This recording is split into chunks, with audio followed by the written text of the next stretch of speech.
necessário que a cruz, pela palavra viva e pelos arranjos de Deus, trabalhe em nós, o trabalho da cruz em nós, para que nós realmente sejamos transformados e sejamos parecidos com o Senhor Jesus. Senão tudo vai se limitar a sentimentos, tudo vai se limitar a experiências religiosas, ou tudo vai se limitar a ter um cabeção intelectual, cheio de conhecimento, mas nenhuma realidade espiritual. Não foi para isso que o Senhor nos chamou. Ele deseja nos transformar pela sua palavra. Então, irmão, não se esqueça, antes do trabalho da cruz em nós, tem um grande C. E a pergunta é enviada para mim e para você. Quer? Se alguém quer. Então tome sua cruz. Em outras palavras, ame a palavra, agarre as verdades ouvidas e peça ao Senhor que ela penetre fundo no coração. E sonde, ilumine, separe, divida, julgue, exponha, como nós já falamos. E deixe que o Senhor use as circunstâncias. Não acho que você está no casamento errado. Não há casamento errado. Nós é que somos errados. O Senhor quer nos mudar dentro de nossa relação conjugal e não nos levar a fugir dela. Quando nós fazemos isso, nós estamos ofendendo o Espírito Santo. Estamos dando coices no trabalhar de Deus. O Senhor deseja usar vida conjugal, vida familiar, vida da igreja. Não fuja dos seus irmãos. Temos que viver vidas compromissadas uns com os outros, senão não há chance de nós sermos transformados. Queridos irmãos, não há. Efésios 3 diz assim, é junto com todos os santos que nós vamos compreender qual é a largura, qual é o comprimento, qual é a altura, qual é a profundidade do eterno propósito de Deus em Cristo. E vamos conhecer o amor de Cristo que excede todo entendimento. É junto com todos os santos. Que o Senhor nos livre de relacionamentos humanos apenas no corpo de Cristo. Porque gosto, porque é bom, aquele lugar é bom, lá os irmãos são assim, lá os irmãos são... Deus nos tem dado relacionamentos de vínculo no corpo de Cristo para que nós mantenhamos-nos juntos e o Espírito Santo use nossas vidas uns com os outros para nos aparar. Todos nós precisamos ser aparados. Então, essa é a outra parte do trabalho da cruz. É o Espírito Santo usando circunstâncias. Vamos aprender a olhar assim nosso cônjuge. Nosso cônjuge, seja ele quem for, seja ele cristão ou não cristão. É claro que a palavra de Deus nos ensina, como princípio, que nós assumamos relacionamentos conjugais cristãos, no mesmo jugo, isso é muito claro. Mas se você creu no Senhor, e o seu marido ainda não creu, o que a palavra ensina? Permaneça na vocação em que foi chamado.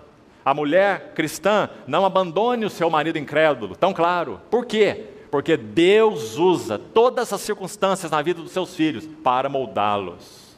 Para moldá-los. Que o Senhor nos ajude, irmãos, a compreender isso. Ele é bom, Ele é soberano, esse é o propósito de Deus. Mas nós reagimos de forma tão deficiente, não é? Sabe qual é o resultado? Ficamos inteiros, sempre fazendo nossa vontade, sempre andando do nosso jeito. Pessoas feias, egocêntricas. Nosso problema é sempre o outro, nunca somos nós. Ah, se minha esposa fosse diferente. Ah, se o meu marido fosse diferente. Ah, se minha família fosse diferente. Enquanto o Senhor está olhando para nós dizendo assim, ah, se você fosse diferente. Não é? Porque Ele deseja usar todas as circunstâncias para trabalhar a cruz em nossas vidas. Quando o Senhor arranja as circunstâncias, nós devíamos ter uma oração que nós não temos frequentemente. É a oração de Samuel. Fala, Senhor, que o teu servo ouve. E não, oh Deus tem misericórdia, eu não suporto, mexe nisso, arruma aquilo, restaura isso e muda o outro. Vamos parar com essas orações. E vamos pedir, fala, Senhor, teu servo ouve. Para que inclusive nós possamos ser bênção na vida de outros. O Senhor possa nos usar na vida de outros. Sabe como que alguns vêm tomar a cruz? Nós estamos caminhando aí com o Senhor, na nossa vida cristã, e nós começamos a sofrer. Aí nós assumimos aquela cara de sofredor, né? E falamos assim para o nosso irmão, ô irmão, eu tenho tomado a cruz, esperado no Senhor, o sofrimento. Sabe, irmãos, o que acontece com a maioria dos cristãos? Preste atenção. Quanto mais sofre, pior fica. Sabe por quê? Porque sofrimento não é cruz. Guarde isso, por favor. Cruz é a nossa reação diante do sofrimento. Em outras palavras, o sofrimento que o Senhor ordena em nossas vidas, Ele arranja. Ninguém precisa acordar de manhã e orar pedindo sofrimento. Eles vêm a nós a galope, de cavalo, não é? Mas o Senhor usa os sofrimentos para fazer o que conosco? Para Jó 36, pela aflição lhes abre os ouvidos. Viu? Sofrimento é o grande cotonete de Deus. É desentupir o nosso ouvido surdo. Por isso ele usa o sofrimento. Agora, o sofrimento em si mesmo não vai nos aperfeiçoar. Isso não é doutrina evangélica, isso é doutrina de um outro sistema aí, que diz que o sofrimento tem ação purgatória. Né? Quanto mais você sofre, melhor você fica. Não necessariamente. É a nossa reação ao sofrimento que vai determinar se ele significa a cruz trabalhando em nós ou não.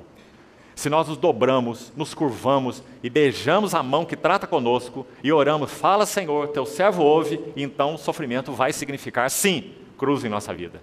Porque o Senhor vai usar essa situação e vai nos transformar.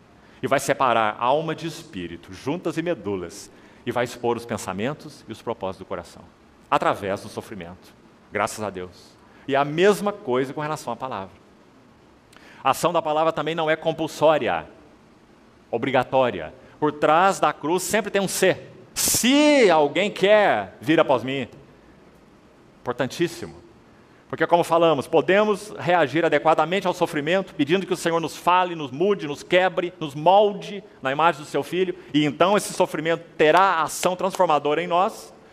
A mesma coisa a palavra. Quando nós ouvimos a palavra do Senhor, e o Senhor fala ao nosso coração 24 horas por dia, Ele usa tudo para nos falar, Ele nos fala pelo seu Espírito, nos fala pela unção interior, nos fala por um irmão, nos fala pela Bíblia, nos fala por um livro, nos fala por uma meditação, nos fala por uma palavra que memorizamos e guardamos no nosso coração. Deus fala, fala, fala e fala, em todo o tempo. Nós é que não temos ouvido. Então, quando Ele fala e nós agarramos a verdade ouvida, então essa palavra será cruz em nossas vidas. Porque ela terá condições de trabalhar no nosso homem interior. Porque nós agarramos as verdades ouvidas. Então ela será realmente uma espada afiada de 2 gumes. Mas a geração do deserto ouviu a palavra e a palavra não aproveitou. Que isso fique gravado nos nossos corações. Nenhum de nós vai ousar dizer que havia problema com a palavra.